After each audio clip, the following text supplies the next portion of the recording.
Anderson at this quote, The earth saturated on Hawaii's steep mountainous terrain, that land eventually breaking free, creating destructive mudslides, blocking roads, and jamming traffic as residents attempt to evacuate. On Maui, Hurricane Lane's furious winds fueling another unexpected foe, fire.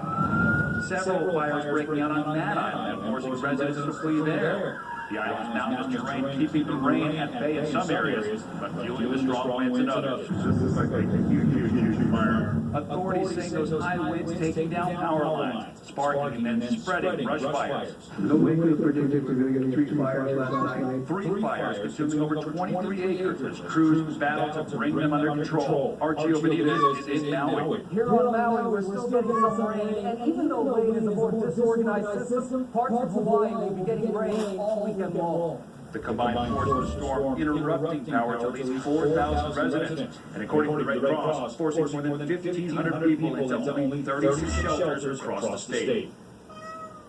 There's certainly going to be more people without power. The winds could be a lot worse. When it was a Category 5, certainly a frightening sight. And there was anxious moments across all these islands and here in Oahu as well. But this has been a lopsided storm, certainly becoming more of that now in the later stages of it, as we have this unique situation where we've got strong wind shear winds coming out of the west, out of the upper levels, and trade winds coming out of the east. So here's what the radar looks like. Check it out. The Big Island still getting crushed with the rain. The mountainous terrain, they're just squeezing even more of that out of it. So I wouldn't be surprised if we see 50 or 60 inches total in some cases. As Maui, as you saw Gio's shot there, we're still seeing a tremendous amount of rain there. So flash flooding on those 2 Hawaiian islands will continue. The flash flood watch continues for a while here, at least through the rest of today. The track is like this, kind of drift off to the west. This is the turn we've been waiting for, guys, thankfully, but it's moving so slowly, so these rains are going to persist for so much longer,